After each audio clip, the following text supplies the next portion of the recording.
Muy buenos días a todos. Bienvenidos a la ceremonia de inauguración del coloquio por los 50 años del Centro de Lingüística Hispánica, Juan M. López Blanch. Es un enorme gusto tener a todos aquí. Nos acompañan en el presidio el doctor Domingo Alberto Vital Díaz, coordinador de Humanidades, el doctor Jorge Linares Salgado, director de la Facultad de Filosofía y Letras, el doctor Mario Humberto Ruz Sosa, director del Instituto de Investigaciones Filológicas, el maestro Fernando Rodríguez Guerra, secretario académico del Instituto de Investigaciones Filológicas, y el doctor Sergio Ibáñez Cerda, coordinador del Centro de Lingüística Hispánica. En primer lugar, tomará la palabra el doctor Mario Humberto Ruz Sosa.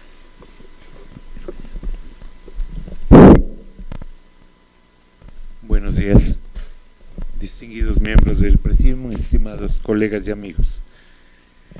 En abril de 1967, la unión de dos talentos, el de Juan Miguel López Blanch y Rubén Bonifaz Nuño, a la sazón coordinador de Humanidades, hicieron posible la fundación del Centro de Lingüística Hispánica al amparo de esa coordinación. No voy a repetir los antecedentes de esa historia, ni el recuento de los primeros pasos del centro, relatados de manera acuciosa y por demás amena por nuestro actual secretario académico, Fernando Rodríguez Guerra, quien se desempeñaba como coordinador del centro cuando éste cumplió sus 45 años. Solo deseo recordar, tomándolos de ese escrito, que los objetivos del centro fueron, cito, la investigación de la lengua española en general y, en particular, de la variedad propia de México, la capacitación de investigadores y de profesores especializados en lingüística general y española, la publicación de estudios filológicos y lingüísticos, obra de los investigadores del centro o de otros estudiosos de reconocida autoridad, y la formación de una biblioteca especializada en lingüística general y española. Esos objetivos, que se organizaron en los 3 proyectos fundadores diseñados para articular el trabajo del centro, y que al paso del tiempo darían lugar a las 8 líneas de investigación que hoy guían su quehacer, fueron el proyecto de estudio coordinado de la norma lingüística culta de la Ciudad de México, el estudio diacrónico del español mexicano y la caracterización y estudio de las hablas del interior de la República, mismas que articularon entonces la necesarísima tarea señalada por Lope de estudiar e investigar las diversas modalidades del español mexicano. Una tarea por la cual veló cuidadosa y apasionadamente el fundador del centro durante los 27 años que lo dirigió.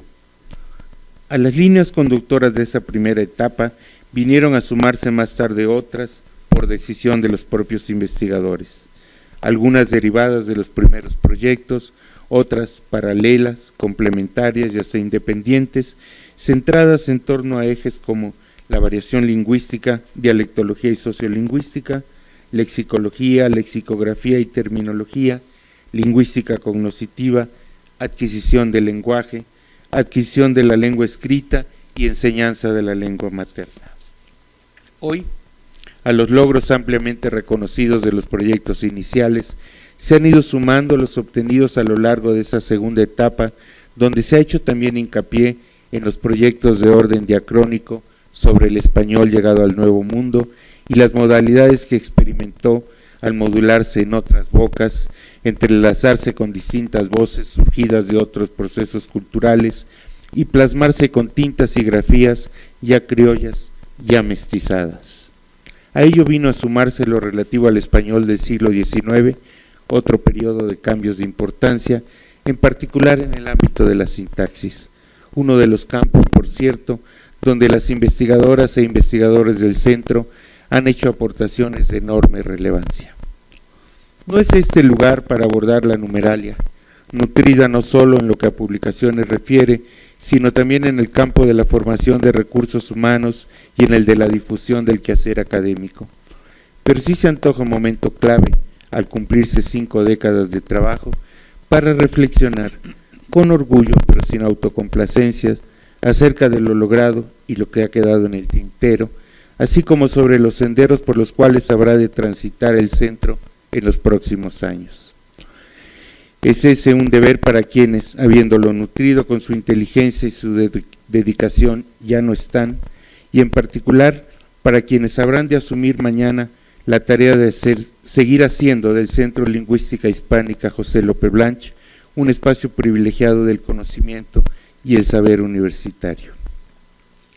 Un espacio donde, para mejor plasmar el recuerdo de su fundador, recuerdo de por sí imborrable para quienes tuvimos el privilegio de tratarle y abrevar de sus enseñanzas, viene a sumarse desde hoy la biblioteca del doctor López Blanch y su esposa Paciencia Ontañón Sánchez, cedida a nuestro instituto por sus herederos y familiares, encabezados por la doctora Laura Romero Rangel, un acervo con el que se conformará un fondo reservado con el nombre de ambos. No puedo menos que agradecer, en nombre del instituto, del centro y del mío propio, ese generoso gesto, merced al cual otra de las facetas de don Juan Miguel, la de bibliófilo erudito, viene a enriquecer su presencia entre nosotros. Muchas felicitaciones por este aniversario y muchas gracias a ustedes por su presencia.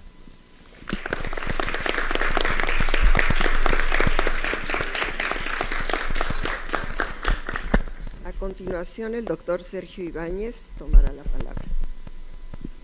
Sí, bueno, pues antes que nada, quiero darle la bienvenida a todos.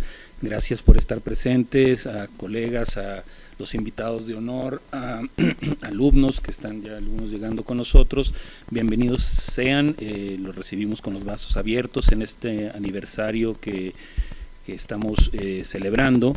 Antes de dar lugar a unas palabras que voy a comentar con ustedes, quisiera pedirles si podemos tomar un minuto de silencio nada más para solidaridad con todos nuestros conciudadanos en todo el país, sobre todo en nuestra ciudad, que sufrieron pérdidas personales del más alto grado en estos últimos acontecimientos del mes de septiembre. Entonces les pido si nos ponemos de pie.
Gracias.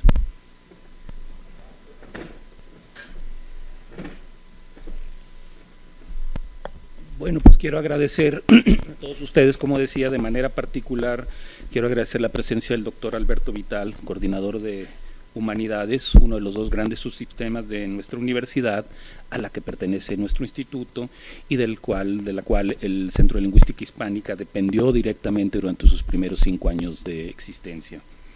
Agradezco también que nos acompañe el doctor Jorge Linares, director de la Facultad de Filosofía y Letras, entidad con la cual el Centro de Lingüística Hispánica siempre ha mantenido una interacción constante, nutrida, enriquecedora a través del tiempo. Doy también un muy sentido agradecimiento a nuestro director, el doctor Mario Humberto Ruz, quien como cabeza de este instituto que acoge al Centro de Lingüística Hispánica desde 1972, nos ha brindado todo su apoyo, todo el apoyo necesario, no solamente para la realización de este evento, sino para la realización continua de todas las actividades académicas con las que el centro cumple su cometido.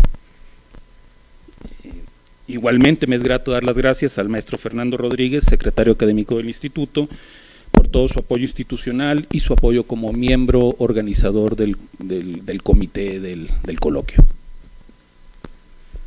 Se cumplen pues 50 años del Centro de Lingüística Hispánica, 50 años en las que, después de que el doctor Juan Miguel López Blanch le diera fundación con el objetivo fundamental de estudiar la realidad lingüística mexicana, que como él mismo dijera, hasta entonces era poco conocida y mal conocida. La invitación a los primeros miembros del centro fue a embarcarse en dos empresas filológicas fundamentales, y cito: por un lado, a estudiar las vicisitudes seguidas por la lengua castellana en México desde el momento de su llegada a lo que habría de ser la Nueva España hasta alcanzar su estado actual, y por otra parte, a conocer y describir ese estado de lengua alcanzado tanto en la norma culta como en las hablas regionales o locales del interior del país. Se cierra la cita. Es decir, el doctor López inaugura así las líneas de investigación que han sido pilares del desarrollo del centro: la lingüística descriptiva sincrónica, la dialectología y la variación, y la lingüística histórica. Líneas que siguen muy vivitas y coleando. Sin embargo, este impulso fundacional del doctor López, que como tal es el impulso fundacional de la lingüística hispánica en México, no era más que un proyecto embrionario, pues desde el principio el doctor López concibió el Centro de Lingüística Hispánica para dar cobijo, y cito, a todas las áreas de nuestra lengua que se estudien de manera rigurosa y cabal. Se cierra la cita. Así es como durante los 50 años el centro se ha desarrollado dando cabida a diferentes líneas de investigación que lo colocan en un sano equilibrio entre el pasado y el presente.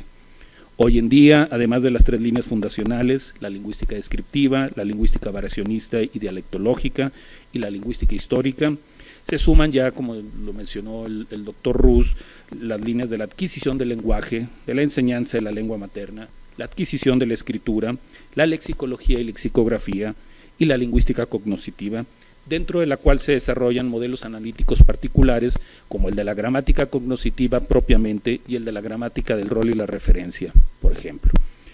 Cada línea se ha desarrollado en diferentes momentos, muy en consonancia con el crecimiento del centro en términos del ingreso de nuevos investigadores. Sin embargo, hoy en día el estudio de todas estas líneas se caracteriza por la atención a varios ejes que son importantes para el desarrollo de nuestra disciplina. En primer lugar, un foco o atención a los diversos niveles estructurales en general, es decir, tanto a la fonética y la fonología como la morfología, la sintaxis, la pragmática, el léxico. Una mirada funcionalista que toma como punto de partida la función comunicativa de la lengua. Un énfasis en los estudios de córpora. Hay que señalar que ya desde 1964, cuando la gramática generativa comenzaba su escalada hacia el dominio casi mundial, el doctor López planteó el proyecto del estudio coordinado de la norma culta de las principales ciudades de Hispanoamérica. Un proyecto único en su tiempo basado en datos de uso.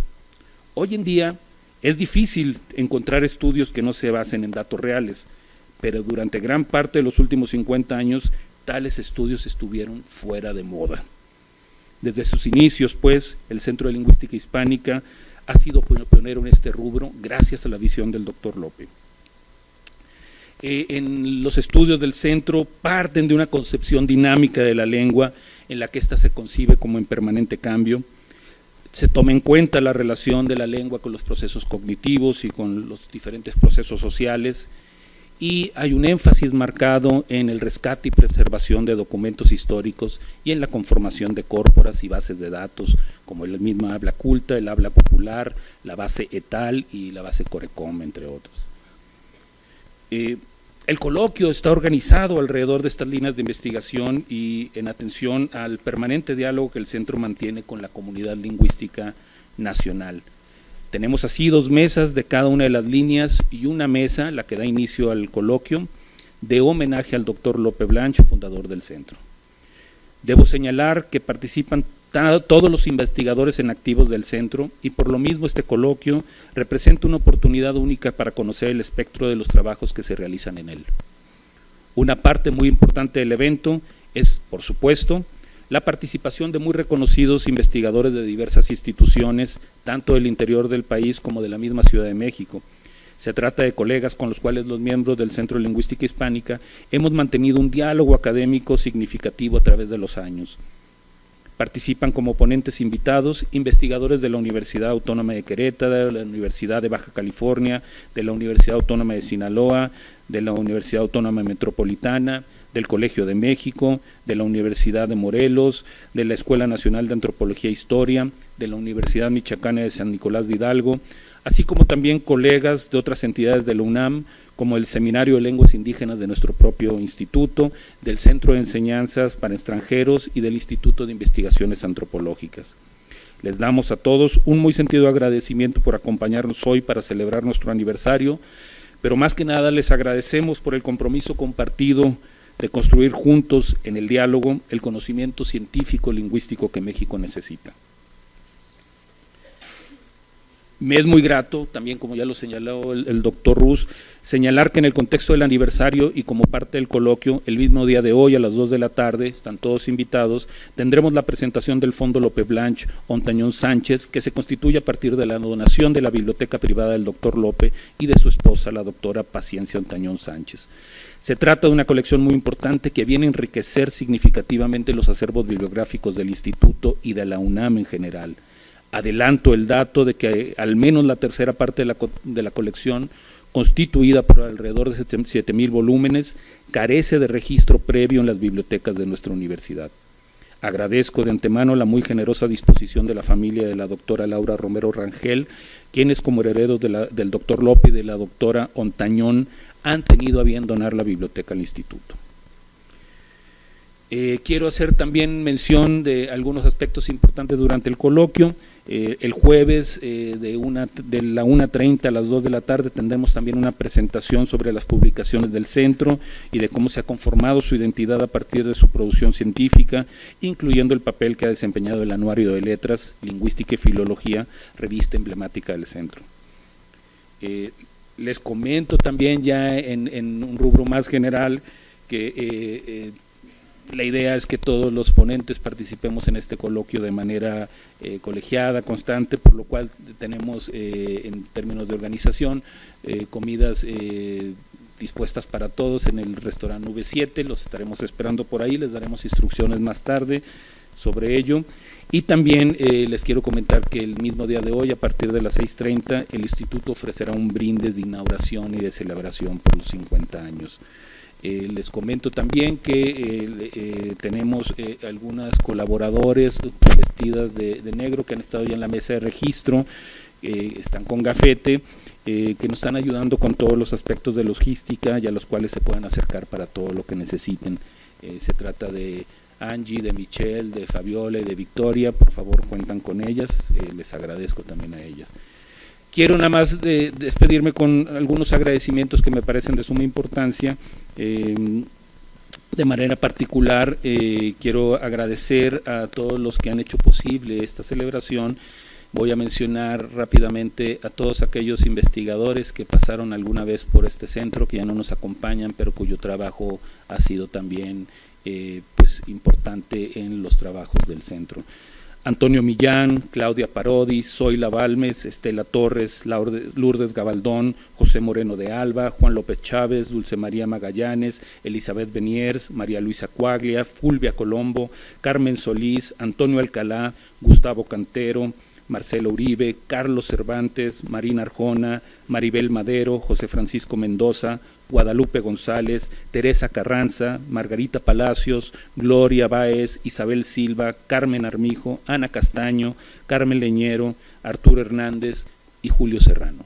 Gracias a todos ellos por su contribución al Centro de Lingüística Hispánica. Agradezco también nuevamente al doctor Ruz por y a todo el personal de la dirección por todo el apoyo, a la Secretaría Académica, a todo el personal del Departamento de Difusión, especialmente a Guillermo Gómez Aleta, jefe del departamento, al personal técnico de la biblioteca, al maestro Carlos García, que junto con su equipo han hecho un magnífico trabajo para preparar y catalogar un buen porcentaje de los materiales del Fondo Lope Blanch Ontañón Sánchez, que presentaremos al rato. A los miembros de la Secretaría Administrativa, a la jefa del Departamento de Presupuesto y Contabilidad, al jefe del Departamento de Bienes y Suministro, a nuestras colaboradores que ya mencioné, y de forma muy especial también agradezco el apoyo de las secretarias del centro, a Ana María García y a Aurora Villarreal. Finalmente, agradezco a los miembros del comité organizador de este coloquio, a la doctora Elizabeth Luna, decana de nuestro centro, al maestro Fernando Rodríguez, ex coordinador también del centro y actual secretario académico del instituto, y muy especialmente a la licenciada Judith Martínez, con quien he compartido durante este último año paso a paso la organización de este evento. Muchas gracias.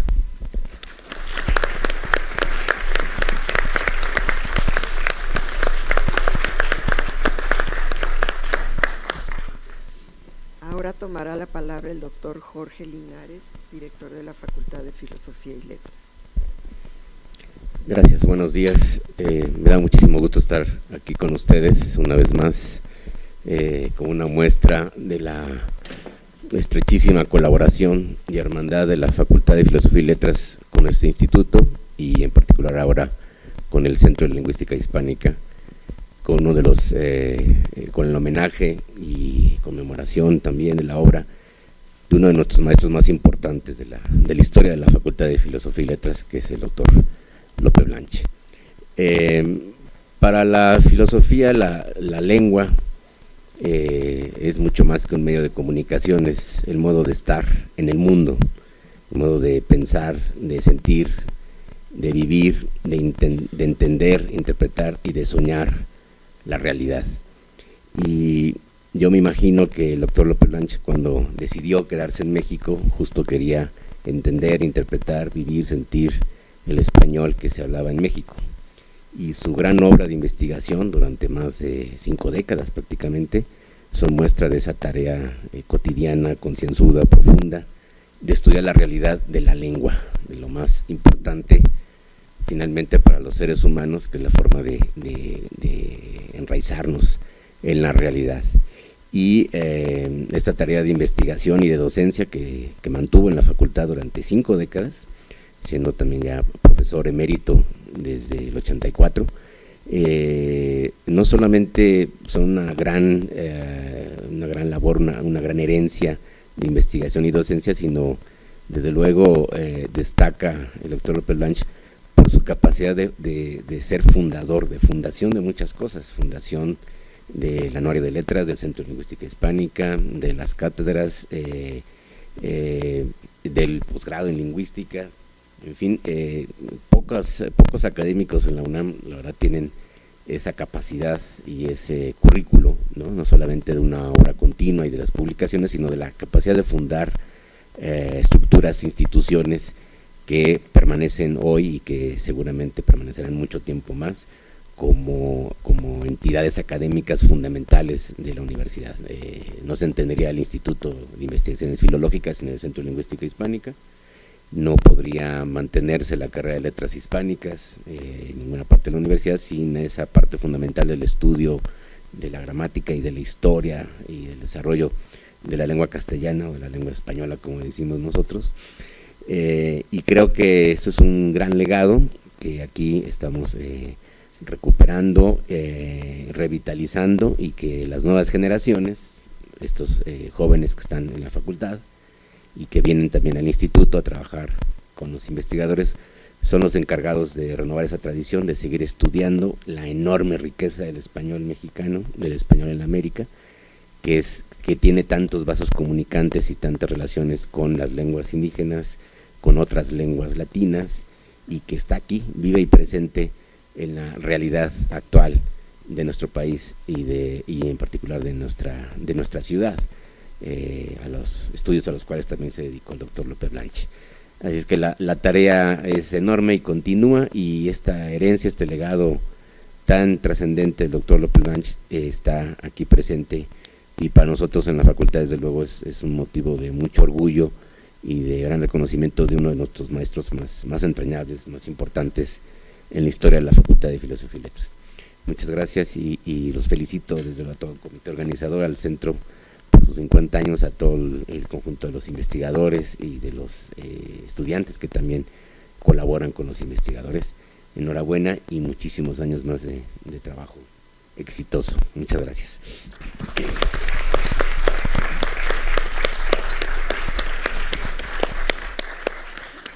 Ahora el maestro Fernando Rodríguez nos va a dirigir unas palabras. Sí, simplemente sumarme a la felicitación a los organizadores y en nombre del instituto agradecer el apoyo del posgrado de lingüística encabezado por la doctora Janet Reynoso, de la Facultad de Filosofía por el doctor Linares y desde luego de la coordinación de humanidades a través del apoyo del doctor Alberto Vital. Simplemente eso. Gracias.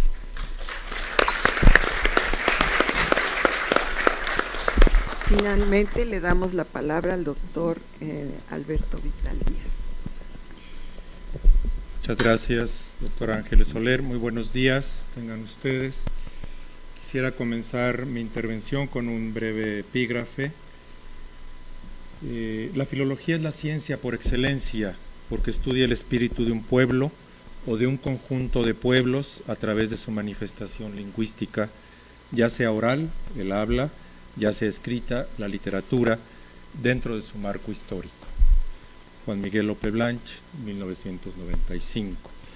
Podría dedicar esta breve intervención a glosar las implicaciones que tiene esto que acabo de leer, pero no puedo hacerlo, pero es una expresión de una gran riqueza y sirva también como pequeño homenaje a quien, como ya lo recordó el doctor Rus, junto con el gran poeta y humanista Rubén Bonifaz Nuño, fundaron el Centro de Lingüística Hispánica en 1967.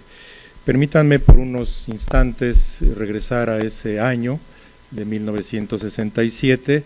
Mucho se podría decir, quisiera ceñirme a lo que nos atañe, a la lengua y la relación con el mundo.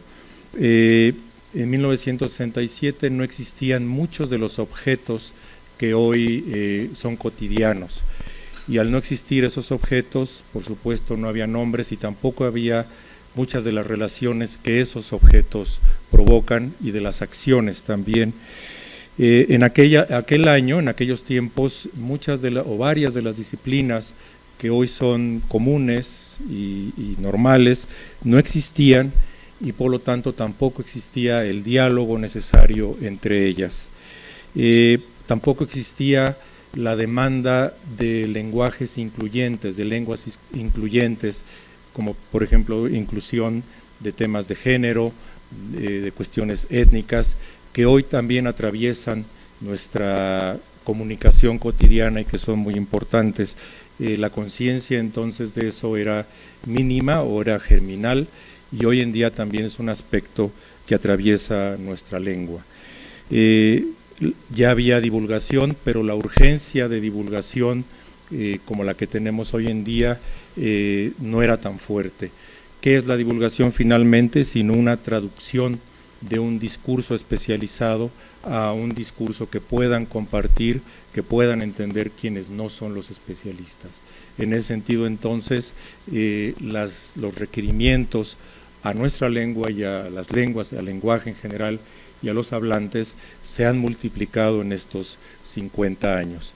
Qué bien que nuestra universidad, con la gran visión de quienes fundaron el centro, se encontraba a partir sobre todo de ese momento en condiciones para sistematizar el estudio de la lengua y ensanchar las posibilidades de la filología tal y como está en el concepto de Lope Blanch. A propósito de este queridísimo maestro, cuya M a veces era de Manuel, a veces de Miguel, y yo diría que también de maestro, de gran maestro querido y admirado, el Centro de Lingüística Hispánica es una de las poquísimas entidades de la universidad que llevan un nombre propio, y esto me parece que ya en sí mismo es un reconocimiento muy grande a una figura tan entrañable.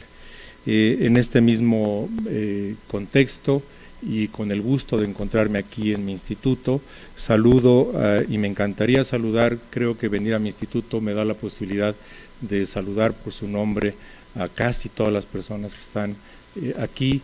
No lo puedo hacer por razones de tiempo, pero sí me gustaría saludar a la doctora Elizabeth Luna, que se encuentra aquí presente, con quien he tenido oportunidad de evocar precisamente la figura tan entrañable de Juan Miguel López Blanch, y recordar que en efecto las distintas disciplinas que ya han sido mencionadas, especialmente por los doctores Ruz y Sergio Ibáñez,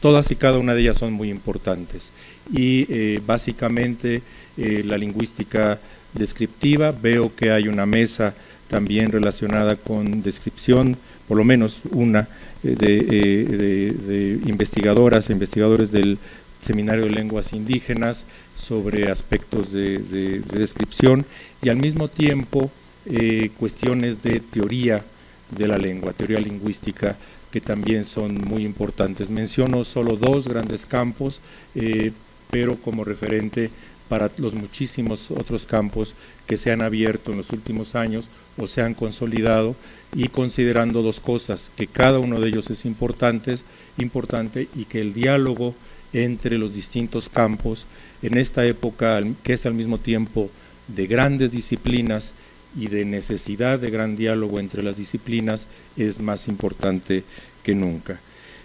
Quisiera comentarles, aparte de todo lo que ustedes van a aprender, y esto que les digo va sobre todo a la gente joven que nos acompaña hoy, es una enorme alegría ver, encontrar a grandes especialistas y al mismo tiempo encontrar gente joven, porque esa es la garantía de la continuidad de las disciplinas. Pues bien, aparte de lo mucho que van a aprender ustedes, quisiera hacer referencia a dos cosas que me pasaron en las últimas horas con respecto a la disciplina de ustedes.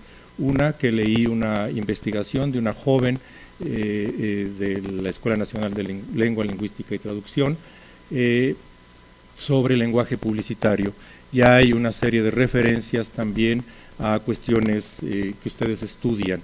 Ese es un tipo de investigación que seguramente es resultado de lo mucho que se ha investigado en el centro, en la universidad, sobre el lenguaje y también ya una aplicación muy práctica a campos que nos afectan, a formas discursivas que nos afectan y que merecen ser estudiadas.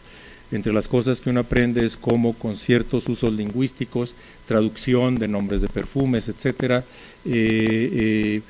hay una enorme carga que recae, dicho sea de paso, esta es una conclusión de esa investigación, sobre todo sobre las mujeres, incluso más que los hombres. Entonces hay una cuestión de lengua, de discurso, obviamente de imagen también, que merece seguir siendo estudiada. Y el otro es haber comprado ayer en la Feria del Libro, que está en el Andador, en el pasaje entre la Facultad de Filosofía y Letras y la Torre 2 de Humanidades, un libro de Sabina Fleger, que está aquí con nosotros, sobre el ver y el mirar, y sobre esos puentes que hay que tender entre disciplinas, por supuesto, pero también entre culturas, personas, nacionalidades y, por supuesto, dominios lingüísticos. Entonces, quisiera también saludar con muchísimo afecto a la doctora Rebeca Barriga, al doctor Luis Fernando Lara, del Colegio de México, institución tan cercana a nosotros por muchísimos aspectos, a la doctora María Eugenia Herrera, por supuesto al doctor Raúl Ávila, Mariane, también con muchísimo gusto. Y el problema de empezar a mencionar con afecto a una o varias personas es que siempre se queda alguien sin mencionar, y siempre termino con lo que José Emilio Pacheco llamaba el síndrome de la escalera, que es justo cuando voy bajando la escalera, ¿por qué no dije esto o aquello? Lo que sí quiero decir es que me da muchísimo gusto que estén aquí en la sala investigadores, investigadoras de otras entidades, de otras unidades de nuestro instituto, la doctora Belén Clark, la doctora Ana Laura Zavala, la doctora Luisa Puig, el doctor Juan Nadal, por supuesto la doctora Marta Montemayor del Centro de Estudios Clásicos, porque justamente en el diálogo entre las distintas disciplinas alcanzamos finalmente el sentido final de un coloquio. Y termino con una frase de Lope Blanch también, y que es la siguiente: lo más valioso que tiene el ser humano después de la propia vida es el lenguaje. Muchas gracias por su atención. Vamos a inaugurar, ¿verdad?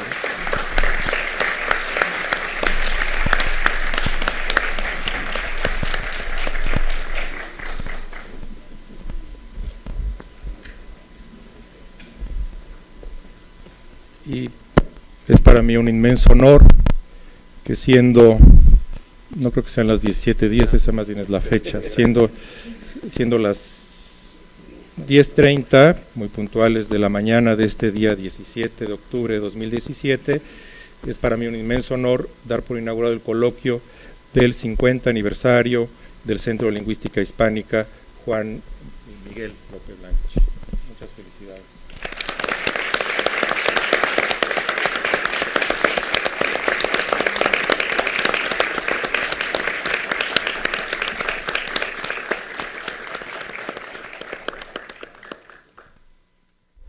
Y es para mí un enorme gusto acompañar a dos distinguidísimos lingüistas que no necesitan presentación, pero me pidieron que leyera algunos datos curriculares.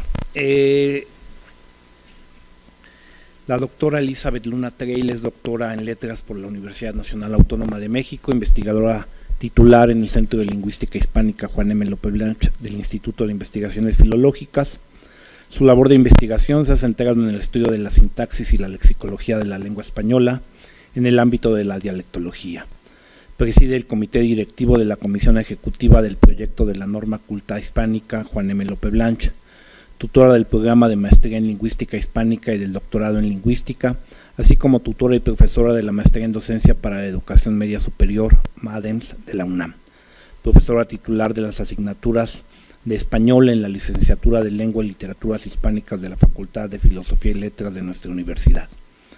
Es también directora de la revista Anuario de Letras, Lingüística y Filología del Centro de Lingüística Hispánica Juan M. López Blanch. En el ámbito administrativo, académico-administrativo, de 1985 a 1993, fue directora de este instituto, asesora de la maestría y el doctorado en Lingüística Hispánica de la Facultad de Filosofía y Letras de 1986 a 1989, coordinadora del posgrado en Lingüística de la UNAM del año 2000 al año 2001, coordinadora del Consejo Académico de las Humanidades y las Artes de junio de 2001 a agosto de 2006 y miembro de la Junta de Gobierno de la UNAM de septiembre de 2006 a marzo de 2015. Le doy entonces la palabra a la doctora Elizabeth Luna. Muchas gracias, maestro. Bueno, pues buenos días. La presentación que voy a hacer lleva por título Un primer acercamiento de Juan López Blanch al español mexicano, observaciones sobre la sintaxis del español hablado en México, 1953. A ver, me dijeron que ¿con cuál? ¿Ya? ¿Con esta? Sí. El libro que nos ocupa fue editado por Publicaciones del Instituto Hispano-Mexicano de Investigaciones Científicas en México, Distrito Federal, en 1953. La obra habrá precedida de un texto sin título, escrito por Ignacio Rubio Mañé, que para fines de esta presentación lo he designado prólogo, y una advertencia escrita por el propio López Blanch. Y vamos a ver, voy a citar algún párrafo de Rubio Mañé. Dice: inicia el Instituto Hispano-Mexicano de Investigaciones Científicas sus publicaciones con este estudio del señor licenciado Juan M. López Blanch. Perseverante y diligente ha sido el autor en sus investigaciones en el medio mexicano desde que vino a trabajar con nosotros. Llegó a la Ciudad de México el 5 de julio de 1951. Y al amparo de una de las primeras becas, se consagró enteramente a sus averiguaciones filológicas, encontrando un campo propicio.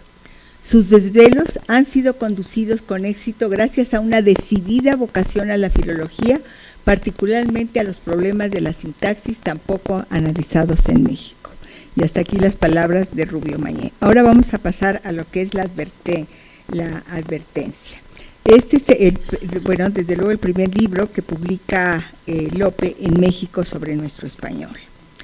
Vamos a ver qué es lo que señala López Blanch en esta advertencia. Dice: el presente trabajo trata solo de recoger y ordenar las formas sintácticas de más frecuente empleo en México. Únicamente intento hacer una simple recopilación de los materiales sintácticos que puedan servir de base para estudios posteriores.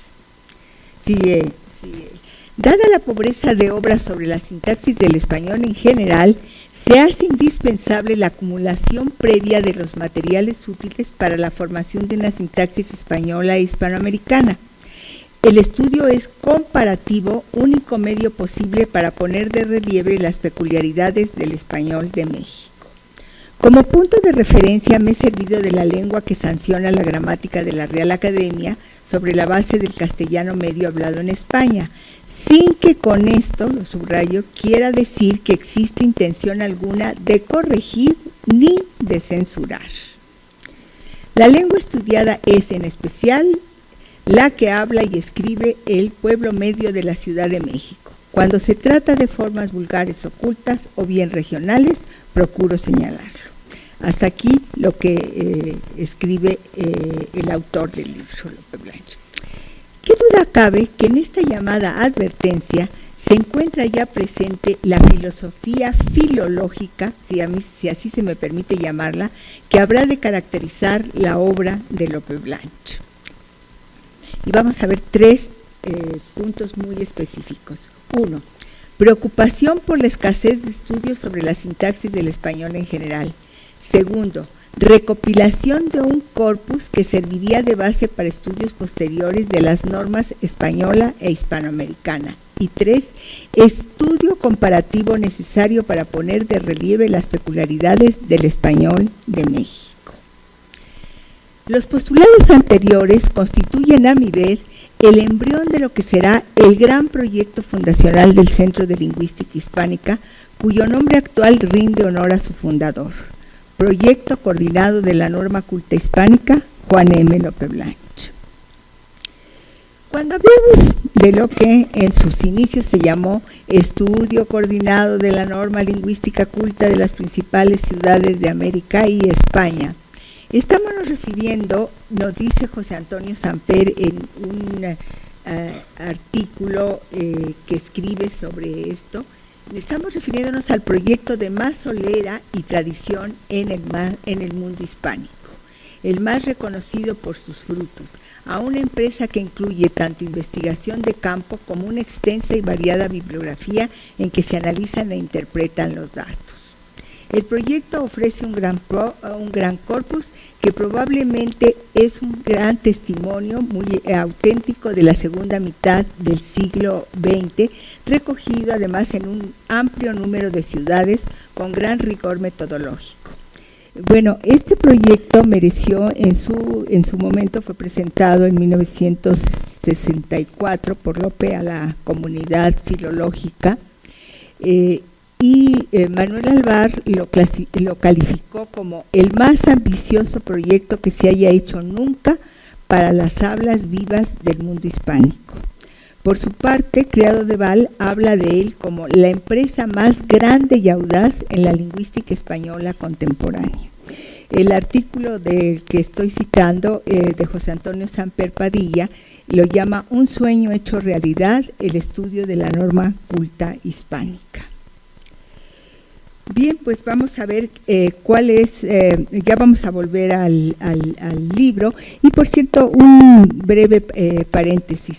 A pesar de los años transcurridos, de los 50 años transcurridos del inicio del proyecto del aula culta, quiero mencionarles con mucha satisfacción que en el último congreso que acabamos de estar presentes, la mayoría de los miembros del Centro de Lingüística en Bogotá, el Congreso de la Asociación de Lingüística y Filología de la América Latina, el proyecto sigue, dijo por ahí nuestro coordinador Sergio Ibáñez, vivito y coleando.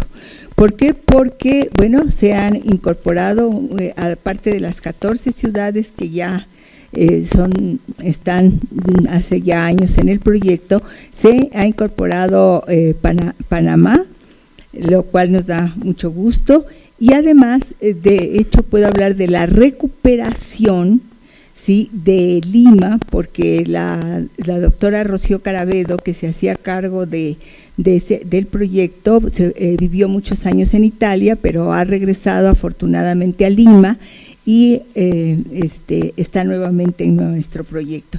Y además, también hemos recuperado Bogotá, porque el Instituto Caro y Cuervo tiene ya interés en el proyecto y está digitalizando el habla, las grabaciones de esta importantísima ciudad. Entonces ya hablamos de 16 ciudades y estamos haciendo nuevas grabaciones todos, o sea que no es un proyecto que está en la historia, sino que está actualmente realizándose. Ahora volvamos a nuestro libro. El libro Observaciones. Son 7 capítulos donde Lope va describiendo los pronombres, las preposiciones, las conjunciones, adjetivos y adverbios, el verbo, sintaxis de la frase y termina con unas observaciones sobre el vocabulario. Dada la riqueza contenida en cada uno de los capítulos del libro, ha sido necesario elegir uno de ellos y dentro de un fenómeno muy específico, a riesgo de hacer demasiado larga esta presentación. Claro, cuando uno lee el libro son tantas las cosas que tiene uno que elegir necesariamente, pero un ejemplo tomado al azar nos puede dar una idea de la minuciosidad con que trata Lope cada fenómeno gramatical. Por ejemplo, en las preposiciones. Él habla de la preposición a. Dice que es la preposición más frecuente en México hasta el punto que ha sustituido a otras preposiciones en funciones propias de ellas. Y nos habla, dice, no es extraño encontrar la preposición a empleada para indicar la relación de finalidad en ocasiones en que sería preferible usar para. Da una serie de ejemplos, yo elegí uno, desean lograr condiciones justas y humanas a braceros mexicanos. Luego nos dice que es menos frecuente, pero no raro, el empleo de a en lugar de para o hacia, para expresar la dirección del movimiento. Salió a Quebec la misión mexicana. Y mucho más general es el uso de la preposición a en vez de en, para expresar lugar. Al día siguiente entraron triunfantes a la Ciudad de México. Y agrega un comentario, dice, en España se daba este fenómeno desde antiguo, da un ejemplo del Cid, de José, le prender al cuello, la red la red le metió. Y señala Lope, en ese momento se da hoy en lo popular, entró el chico a la cocina, no cocina, ¿verdad? Porque no sería interdental, especialmente en Andalucía. Y luego de las presencias de a, habla también, claro, de su omisión. Como compensación de lo dicho hasta ahora, se advierte la omisión de la preposición a con verbos que le exigen. De esta manera se forman construcciones de tipo directo, régimen muy difundido en México. Por ejemplo, yo acostumbro dormir en las banquetas. Debo señalar las precisiones que hace el autor al señalar el uso de estos fenómenos en otras normas del español, así como el registro de ellos en las diferentes gramáticas publicadas hasta ese momento, conjuntamente con estudios especializados. Esto significa que al hablarnos de los fenómenos, esto va, digamos, cobijado por toda una serie de comentarios sobre gramáticas y estudios especializados. Y así encontramos muchos nombres, yo pongo aquí algunos: Alarcos Llorach, Amado Alonso, Alfaro, Chasbaí, Berzley, Bello, Bollinger, Bussier, Américo Castro, Cejador y Frauca, Criado de Val, naturalmente Rufino José Cuervo, como no, ¿verdad? Salvador Fernández, García de Diego, Samuel Gilgaya, Hayward Keniston, La Roche, Lenz, Menéndez Pidal, Meyer Liuque, Leo Spitzer, Enrique Sureña, Charles A. Kenny, Malaret, Tomás Navarro, Rosenblatt, Max Leopold Wagner, García Casbalceta, Aurelio M. Espinosa, Eduardo Gray, Charles Marden, Alonso de Molina, Ramos y Duarte, Darío Rubio, Francisco J. Santamaría, Víctor M. Suárez, etcétera. O sea, ustedes pueden observar aquí en esta nómina cómo están los nombres de autores de gramáticas muy importantes que existían hasta el momento, así como nombres de filólogos grandes, pero también autores que se habían ocupado ya hasta ese momento del español mexicano. De todos los temas contenidos en observaciones, a juicio de su autor, la transformación verificada dentro del sistema de la conjugación verbal es quizá el fenómeno sintáctico de mayor interés en el español de México. Este comentario me llevó a decidirme a presentar ante ustedes el resultado al que llega Lope Blanch después de un detallado análisis de los tiempos verbales de indicativo en los que centraré en esta parte de la comunicación. Con el fin de mostrar la validez del análisis de Lope, he querido compararlo con una investigación que se llevó a cabo 24 años después José Moreno de Alba en su obra Valores de las formas verbales en el español de México, por cierto, uno de los primeros frutos del proyecto de la norma culta. Para su descripción, Lope se valió en ese momento de lengua escrita, tanto literaria y periodística, así como de casos recogidos de oído. Por su parte, José Moreno de Alba escuchó 15 horas de grabación en las que documentó 15.880 formas verbales. Y en el siguiente cuadro veremos la correlación entre ambos estudios. Aquí lo tenemos. Y vamos a fijarnos en la primera parte, que Lope lo llama tiempos que conservan vida plena en la conjugación mexicana. Se trata de él en su estudio, dice que son el presente, el pretérito y el copretérito. Y si nosotros vemos lo que recoge Moreno de Alba, sus ocurrencias, recoge de formas de presente 8.355 ocurrencias, que constituyen un 52.6%, del pretérito son 1.871, el 11.7%, y del copretérito 1.776, que constituyen el 11.1%. Entonces, permítame que regreso al cuadro. López señala en observaciones que el presente, pretérito y copretérito conservan, como ya dije, vida plena en el paradigma de la conjugación mexicana.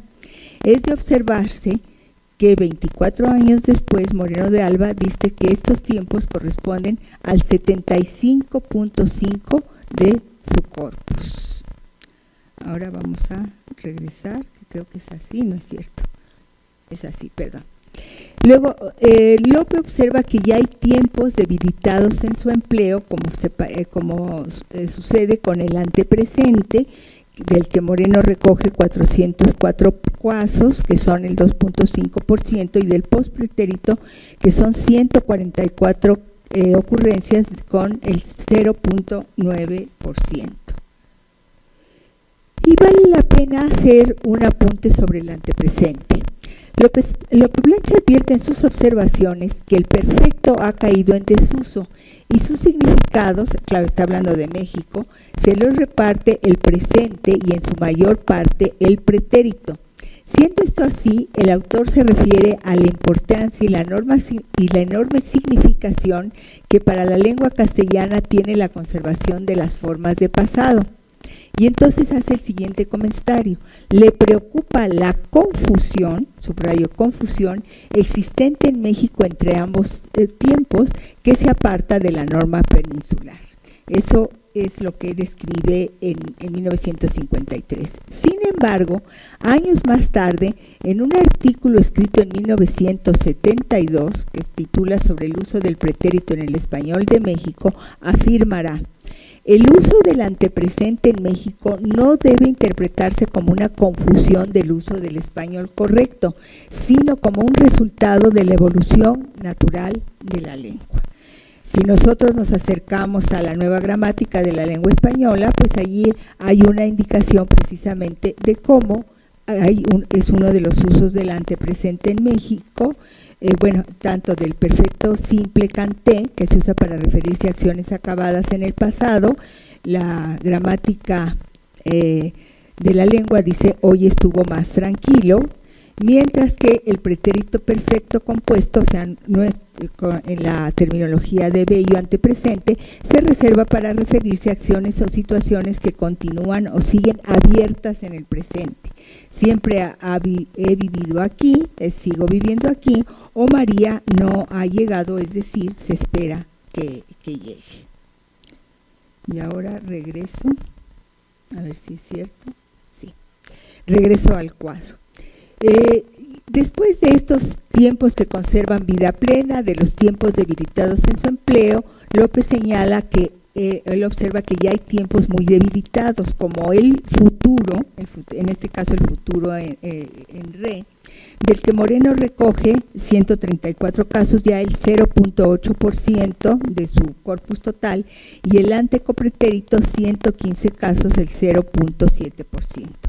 Y por último, López dice que hay tiempos de uso esporádico que prácticamente no aparecen. Y resulta que Moreno en las 15 horas de grabación que escucha recoge solamente 2 casos del antes postpretérito, o sea, el 0.01%.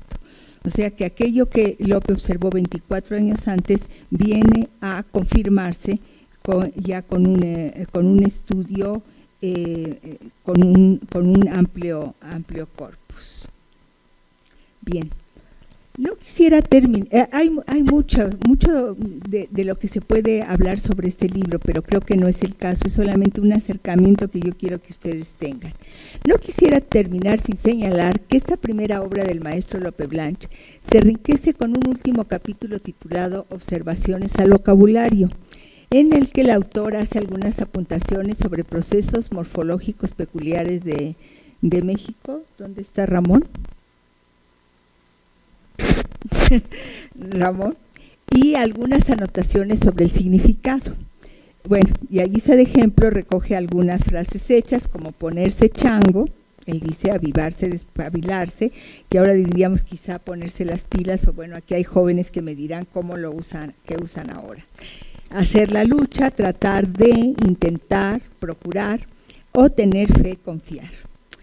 Tomo esta última frase para terminar, dice, tengo fe en que esta charla los haya motivado para acercarse no solamente a este primer estudio de Juan Lope Blanch, sino a todo su legado fundamental para el conocimiento del español de México, que estoy segura las ponencias de mis colegas que seguirán, especialmente yo creo que la del doctor Luis Fernando Lara, la del doctor Raúl Ávila, bueno, y todas, nos acercarán a esta obra de la que ya se habló, esta magna obra que hizo sobre el español de México, mi maestro de toda la vida. Muchas gracias.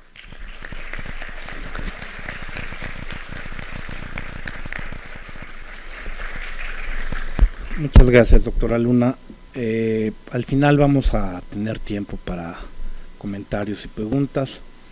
Le voy a dar ahora la palabra al doctor Luis Fernando Lara, conocido por todos, pero antes también voy a hacer una síntesis de su síntesis curricular, porque si no, no terminaría.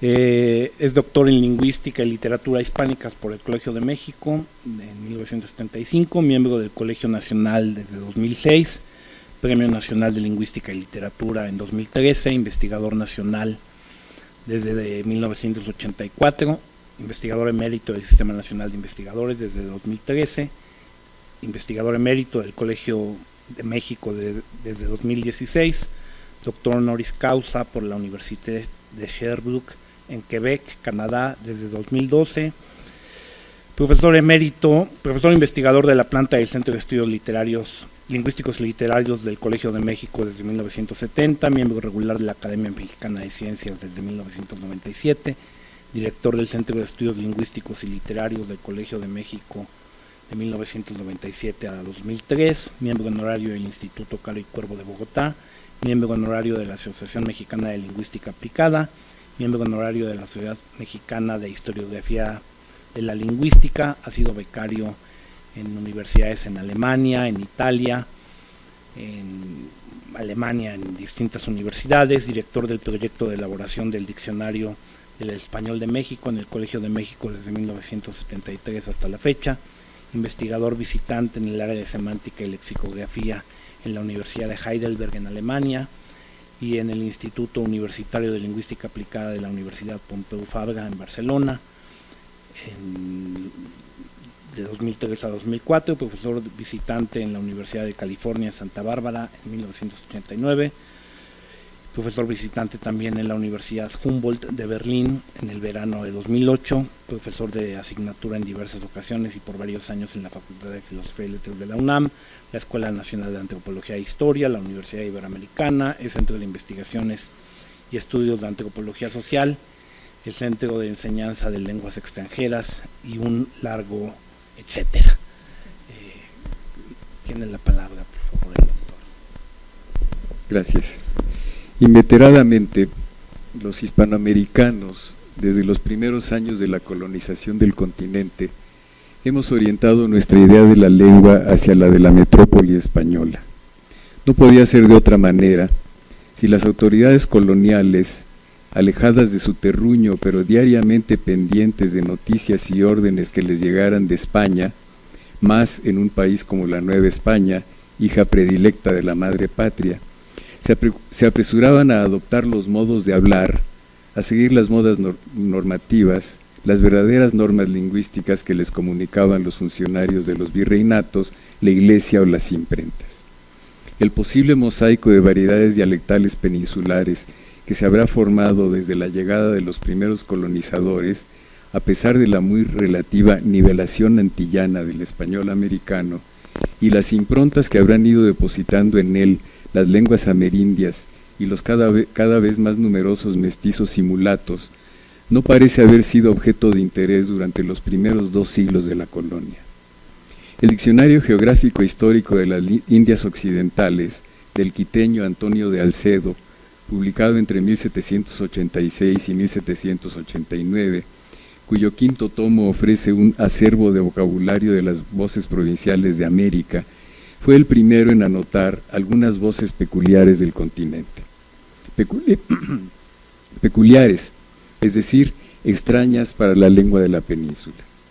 La idea hispanoamericana de la lengua española asumía desde entonces su subsidiariedad en relación con la lengua de Castilla, su desvío, su marginalidad. Solo Melchor Ocampo en México se atrevería en 1844 a preparar unos idiotismos hispano-mexicanos y a utilizar por primera vez un concepto moderno de dialecto. Lo cito: por dialecto debe entenderse lo que en estilo botánico se llama una variedad, por razón de algunas formas y diferencias accidentales en una especie caracterizada por una estructura común constante.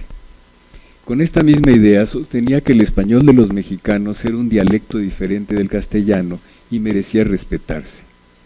Eran las lenguas amerindias sobrevivientes en el país las que acaparaban la atención, y no por ellas mismas como pudiera pensarse, sino como cuestión arqueológica o genealógica, o como problema para la imposición de la lengua española entre los indios.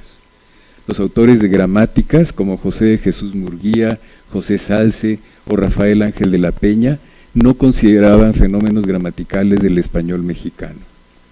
La fundación de la Academia Mexicana de la Lengua en 1875 tampoco supuso un interés por el español mexicano. Se concretó a documentar caprichosamente el mentado mexicanismo. El médico austriaco, médico personal del emperador Maximiliano, Friedrich Leder, fue de los primeros en interesarse por Das Spanische der Mexikaner, el español de los mexicanos, en 1890. Y tanto Friedrich o Ferdinand, porque no estoy seguro, solo aparece en las bibliografías la F inicial, Sommer, como Max Leopold Wagner, dedicaron sendos artículos al estudio del caló en la Ciudad de México, así como el último al Pachuco a mediados del siglo XX. Solo en este último siglo, siglo de la verdadera formación de instituciones científicas en México, comenzaron a aparecer los estudios que constituyen la base de nuestra tradición científica. Pedro Enríquez Ureña, dominicano, un personaje tan determinante para la cultura mexicana de principios del siglo XX, publicó en 1921 Observaciones sobre el español de América, en donde ensayaba la primera zonificación dialectal de nuestro continente y proponía una explicación de carácter histórico. El estadounidense Charles Marden publicó en 1938 La fonología del español en la Ciudad de México, y sobre todo apareció la revista Investigaciones Lingüísticas entre 1933 y 38, ideada y dirigida hasta su muerte por el michoacano Mariano Silva y Aceves. En esa revista, junto con decenas de contribuciones de eruditos o de protolingüistas mexicanos, como Marcos Becerra, José Ignacio Dávila Garibi, Francisco Santamaría, por nombrar a los más conocidos, aparecieron artículos de Ángel Rosenblatt, Leo Spitzer y Max Leopold Wagner, entre otros, prueba del nuevo interés mexicano por la lingüística en general y del interés internacional por contribuir al conocimiento en México. Lamentablemente, muerto Silva y Aceves, desapareció ese impulso. De nuevo, habrían de ser las lenguas amerindias las que ocuparan los principales esfuerzos de los mexicanos, impulsados por la política indigenista de Lázaro Cárdenas, quien creó el Departamento de Asuntos Indígenas y asignó a la Escuela Nacional de Ciencias Biológicas del Instituto Politécnico Nacional la formación de los primeros lingüistas mexicanos. Una tarea que pocos años después, en 1946, comenzaría a consolidar la Escuela Nacional de Antropología e Historia, aunque hay que señalar que a la fecha no contamos con gramáticas descriptivas completas y diccionarios modernos de casi ninguna de las lenguas mexicanas. Debe haber habido cursos relacionados con la lingüística hispánica en la Facultad de Filosofía y Letras. Desconozco esa historia, si es que alguien la ha documentado.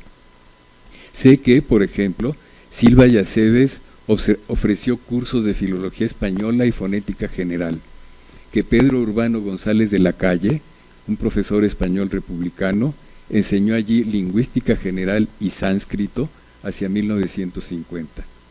Tampoco ha de olvidarse la enseñanza de Amancio Bolaño e Isla, otro exiliado español, quien enseñaba gramática histórica del español.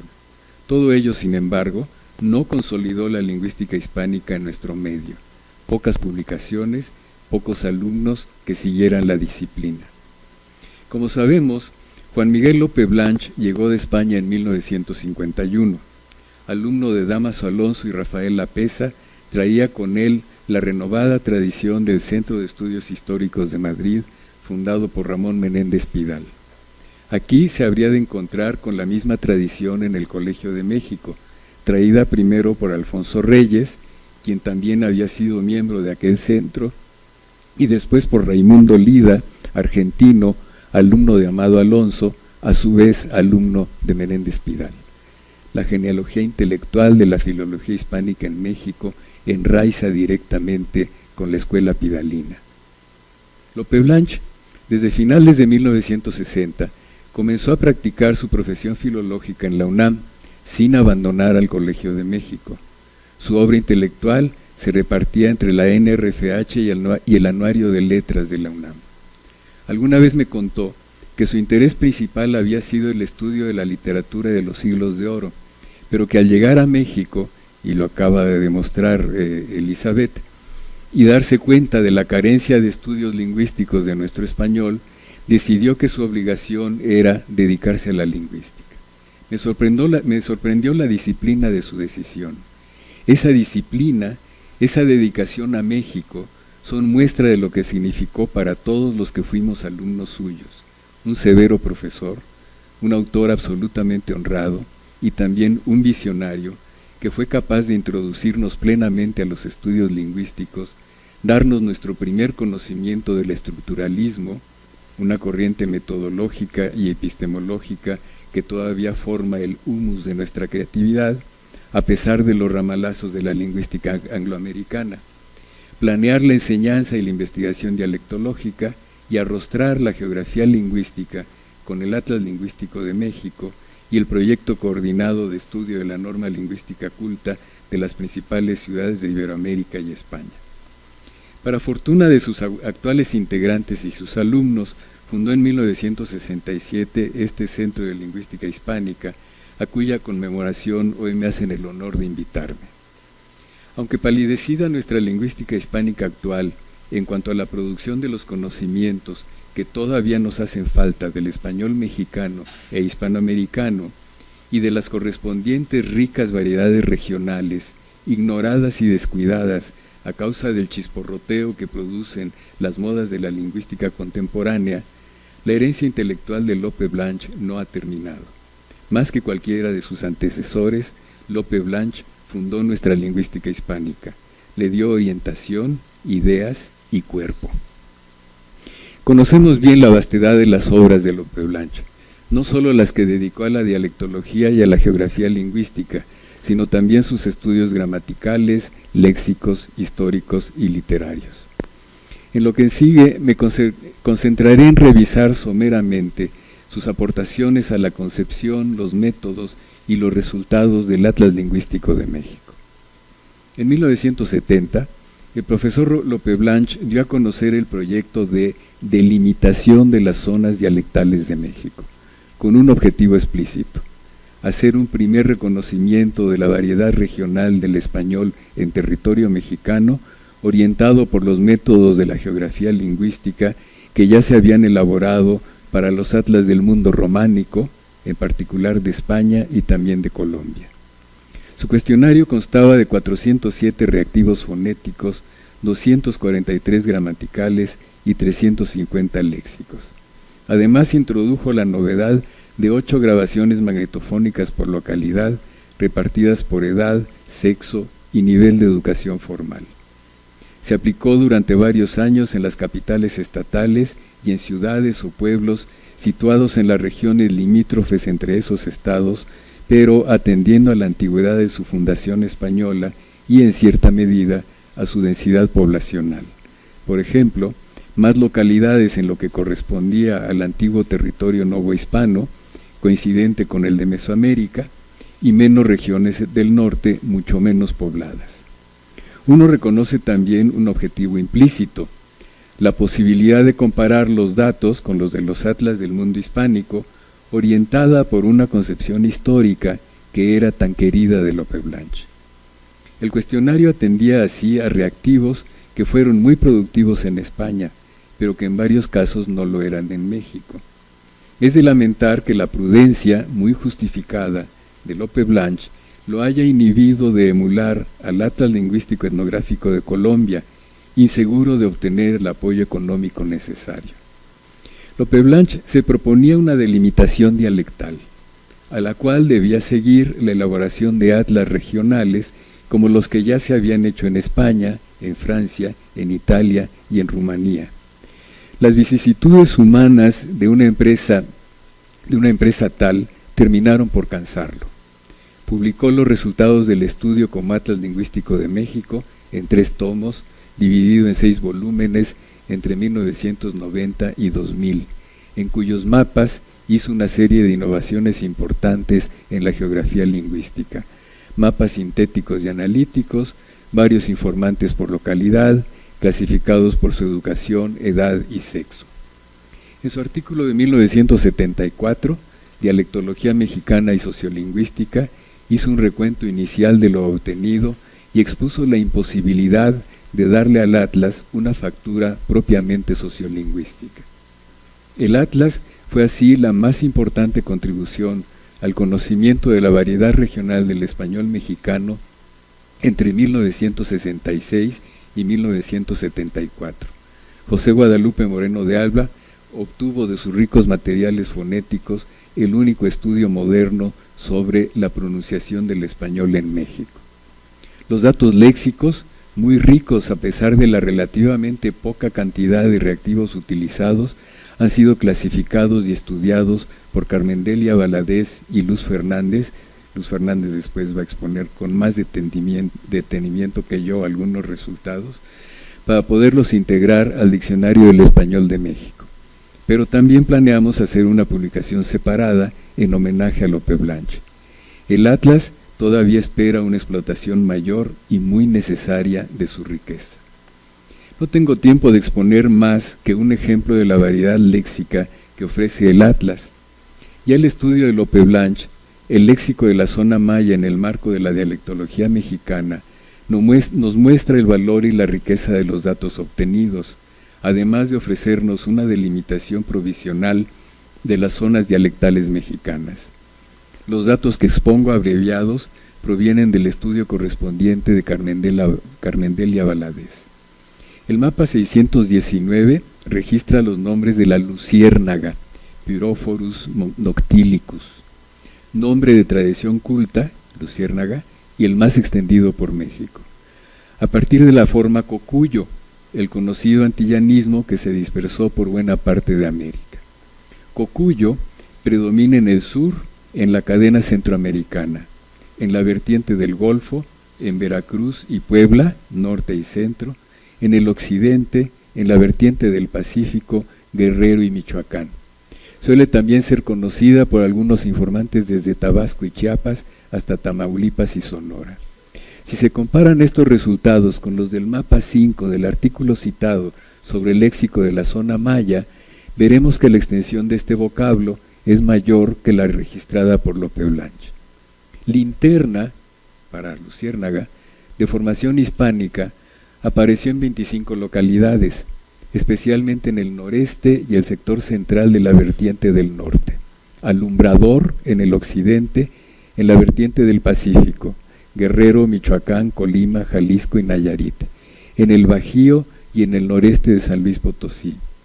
Hay que señalar que la región cultural del Bajío no constituye una zona dialectal distinta en la delimitación provisional de Lope Blanch, lo que nos obligaría a estudiarla en detalle. Yo creo que eso es muy importante, poder situar esta región cultural. Otras denominaciones de formación hispánica íntimamente ligadas con la idea de lumbre, fuego y luz son bola de lumbre, que apareció en Santa Teresa, Tamaulipas, prendedor en Zitácuaro, Michoacán, y prende y apaga en Tepatitlán, Jalisco, gusano en Pochutla, Oaxaca, y Apatzingán, Michoacán, y gusanito en Chapotón, Campeche. Fueron respuestas en boca de informantes analfabetas. En estos casos nos asalta la duda de si son vocablos que realmente tienen vigencia en esos lugares o son respuestas inventadas por los informantes que por algún motivo ignoran la voz de la región, la olvidan durante la entrevista y recurren al hiperónimo. Esta es precisamente la mayor dificultad del estudio del léxico en geografía lingüística, a diferencia de lo que ocurre con el estudio fonético. En este, ningún hablante puede ocultar o modificar su pronunciación en el habla espontánea, y ese era uno de los requisitos de la investigación en el campo para el Atlas, mientras que en el léxico actúa la memoria del hablante, su sentimiento normativo, el efecto apelativo del encuestador y la necesidad de responder las preguntas aunque no conozca las respuestas. El nombre Copechi apareció en una zona bien delimitada del noroeste. Su origen parece ser el náhuatl Copitl, luciérnaga, aunque hay que revisar el origen de muchas formas con el sufijo che, chi, característica de lo que Lope Blanch clasifica como hablas del noroeste. Acabo de entregar a la Nueva Revista de Filología Hispánica un artículo precisamente sobre estas formas che, chi. La denominación chupiro apareció en 10 localidades, en una zona delimitada, en la vertiente del Pacífico y en el occidente, además en el Bajío y en el sector central, así como en la vertiente del norte. Becerra nos dice que viene del tarasco chupiri, fuego o lumbre. Parecen provenir de esa forma churupete y chupiritete en Altamirano, Guerrero, churupitete en Tiquicheo, Michoacán, chuperete en Cuernavaca, Morelos, churripitente en Guerrero, Petatlán y La Unión, churrispitente en Apatzingán, Michoacán. Como se ve, todas estas formas atestiguan el sustrato tarasco o purépecha de la región de Occidente, que además se extiende hacia el sur y el Bajío. El nombre Chilasca apareció en Tustepec, Oaxaca y en Veracruz.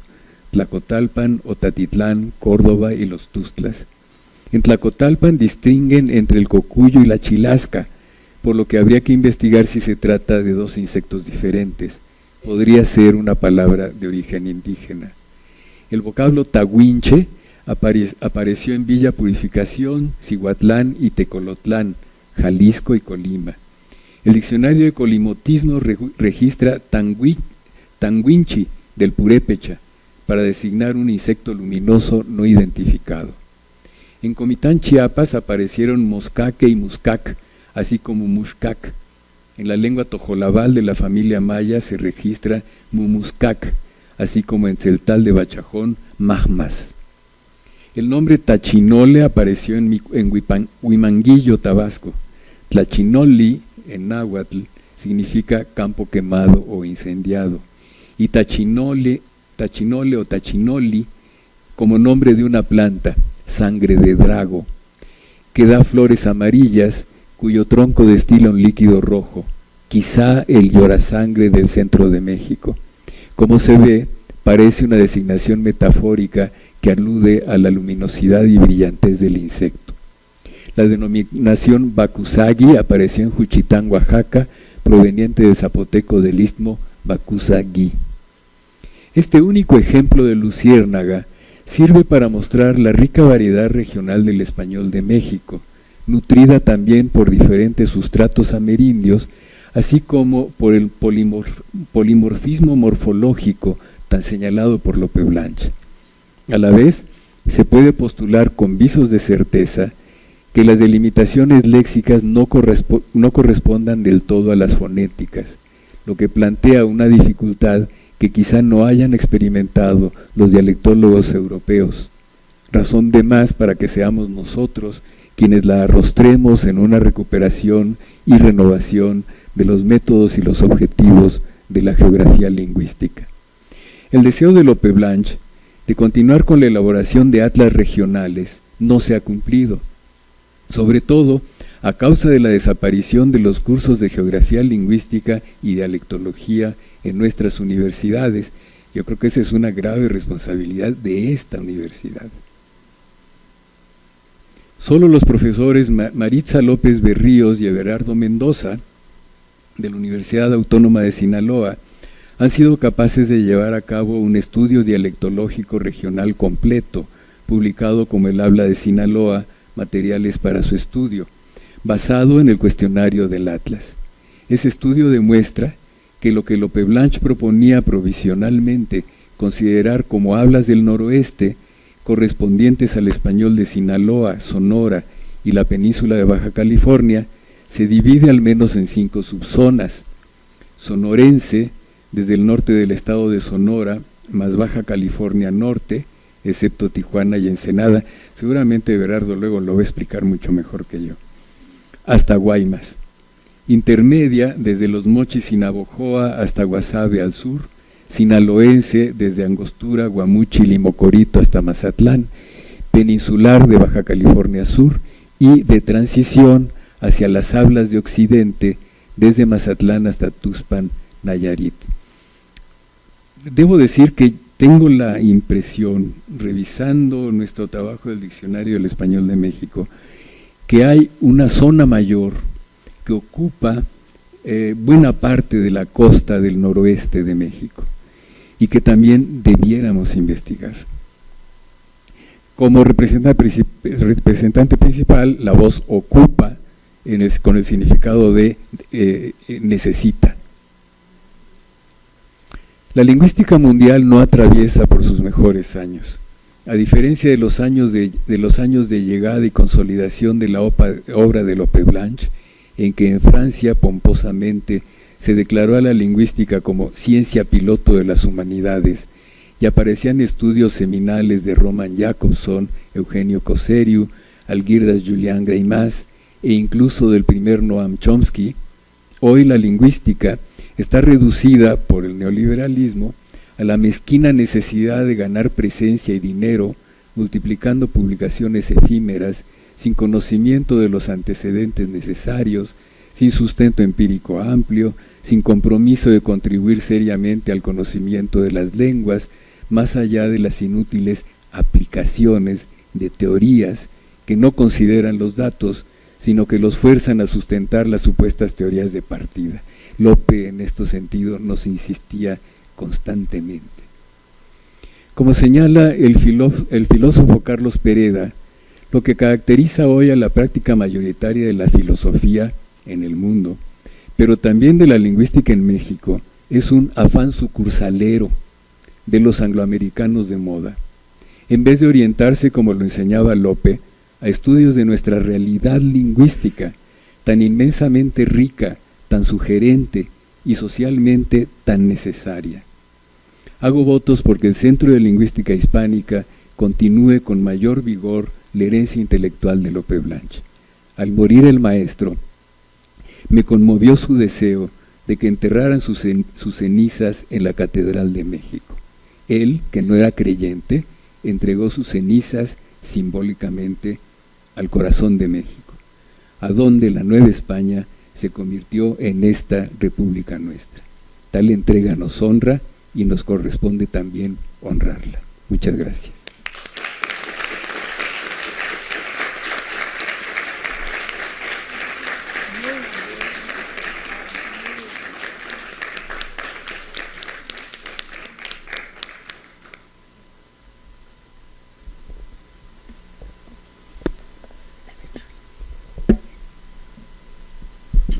Bien, tenemos algunos minutos para comentarios, preguntas.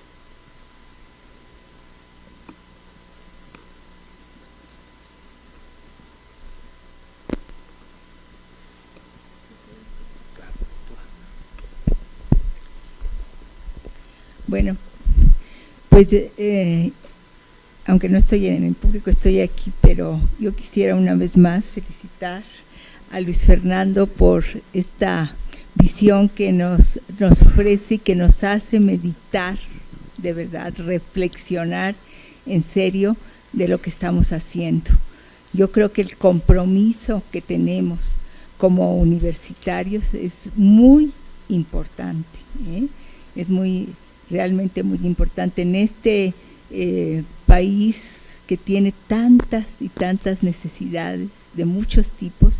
Yo creo que olvidarnos de la lengua que hablan más de 100 millones de hablantes es algo, permítanme llamarlo, trágico, ¿sí? Estudiar el español, describirlo, pero ¿para qué? Corta, y lo que nos ha presentado Luis Fernando nos tiene que hacer reflexionar muy seriamente sobre eso. Así que otra vez, muchas gracias, Luis Fernando, por haber aceptado esta invitación. Gracias. Muchas gracias a ustedes y a ti en particular. Doctora Lu. Acaba de decir Elizabeth Luna, no solo como universitario, yo fui también universitario, sino como mexicano y además como alumno o exalumno de Lope. O sea, Lope nos enseñó a querer el español de México, ¿no? Que es importante, ¿no? Y bueno, nada más.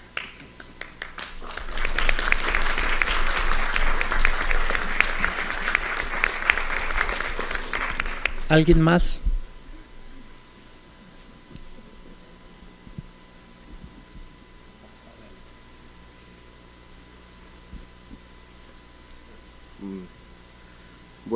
Buen día a todos los asistentes. Respecto a lo que comentaban, el interés y la necesidad de seguir estudiando una lengua que tiene más de 100 millones de hablantes aquí en este país, yo creo que resulta bastante pertinente llevar un poquito esa noción hacia las personas que se están encargando de formar a las nuevas generaciones de lingüistas en este país. El desarraigarnos un poquito de la idea, de esta muy pésima idea que supone que en el español ya está todo dicho, que no hay nada más que estudiar, que no hay nada más que escribir. Pasa bastante con muchos maestros que están formándonos como nuevas generaciones de potenciales lingüistas. muchas veces intentan hasta demeritar a las personas que intentamos dedicarnos al hispanismo diciéndonos que no tiene caso, que ya está todo dicho. Me gustaría que pudiera llegar esta reflexión a un poquito más de personas para terminar de desarraigarnos esa idea que tanto daño hace y que tanto está truncando como pues el avance de la lingüística hispánica en este país.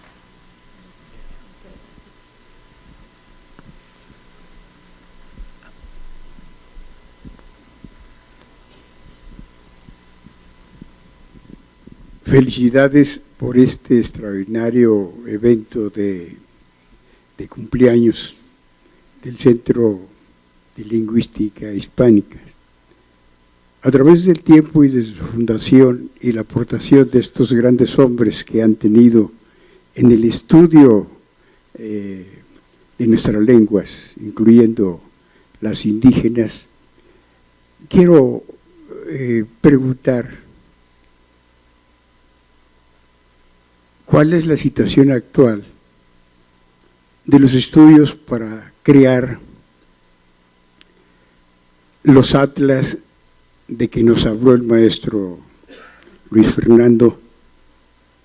¿Qué actualidad tienen y cuáles son las dificultades para que sigan aportando el conocimiento pues, de esta lengua tan importante para el desarrollo de nuestro país? Muchas gracias.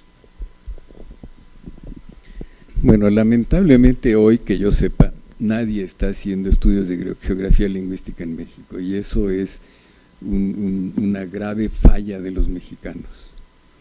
En mucho, insisto, porque se ha dejado enseñar geografía lingüística y dialectología, y por lo tanto, si los estudiantes no tienen estos cursos y no se dan cuenta de lo que uno puede hacer con estos conocimientos, pues simplemente no se les ocurre. Cuando yo era alumno de Lope, y todavía para mi tesis de licenciatura, Lope tenía una lista de los temas que valía la pena estudiar en México. Y entonces, como yo ya estaba integrado a los estudiantes que ayudamos en la fase preliminar del atlas lingüístico, pues yo quería hacer mi tesis de dialectología y le pregunté a Lope Blanch qué lugar me recomendaba, y entonces su criterio fue: pues hay que buscar un pueblo de fundación antigua en alguna de las zonas que le parezcan mejor, porque hay que estudiarlo todo. De modo que yo escogí Tlacotalpa en Veracruz, porque de ahí tenía yo antecedentes familiares, ¿no? Pero tenía yo un maestro que fue el que me indujo, que me enseñó lo necesario y que me indujo. Si ahora no se enseña esto, pues no podemos inducir a nadie, ¿no? Hay otras dos dificultades particulares. Una es económica. Emprender, bueno, yo creo que sería hoy día absurdo proponerse un nuevo atlas lingüístico de México. Lo importante sería proponerse atlas regionales, como el caso de Sinaloa, ¿verdad? ¿Por qué? Porque el atlas regional le permite a uno profundizar en el modo de hablar de esa región, y además queda en manos de investigadores de esa misma región. Es decir, no tenemos por qué querer que todo se haga desde la Ciudad de México.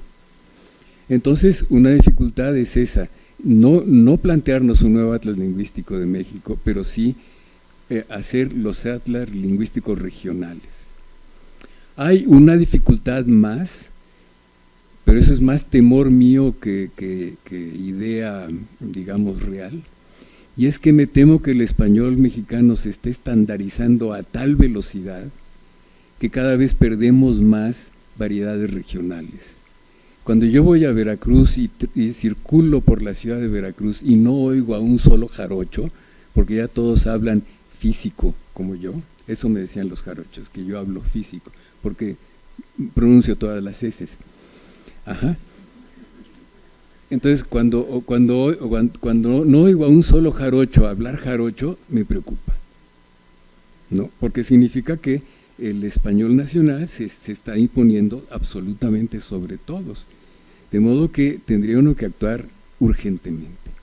Luego decía, es el problema económico, necesitamos dinero porque hay que mandar a los investigadores a hacer el recorrido, Hay que pagar hoteles, hay que pagar transportes, hay que pagar comidas, etcétera. Y me temo que CONACYT no lo consideraría investigación básica, ¿no? Y hay un último problema, que es la inseguridad. Cuando se hizo el Atlas Lingüístico de México, podíamos circular por la República Mexicana casi sin problemas. Recuerdo que por allí a 1 o 2 investigadores sí los metieron a la cárcel 1 o 2 días, ¿no? A Juan López Chávez, ¿no?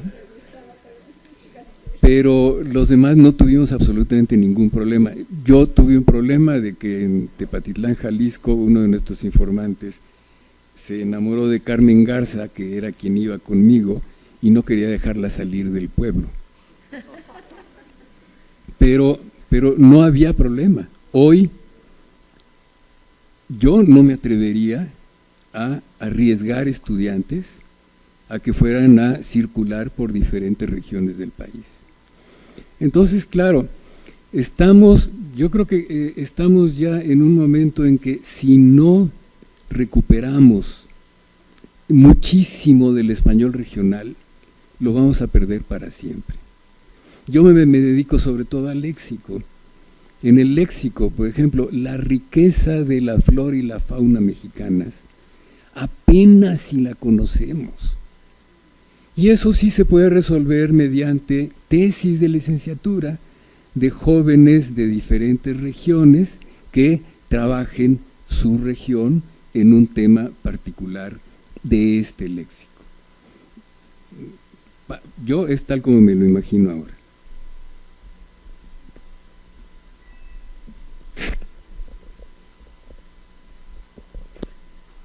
¿Alguna intervención más? ¿Una intervención final? El Atlas Lingüístico de México en realidad no se pensaba como Atlas Lingüístico de México. Se pensaba como, no recuerdo ahora, pero en fin, ver qué pasa con las zonas dialectales. De pronto ya se decidió hacer un Atlas Lingüístico, pero no fue planeado así. Entonces, el hecho de que se esté estandarizando la lengua, pues es natural. Eso pasa desde el siglo XV con la imprenta. Los medios de difusión masiva están estandarizando la lengua, además de la escuela.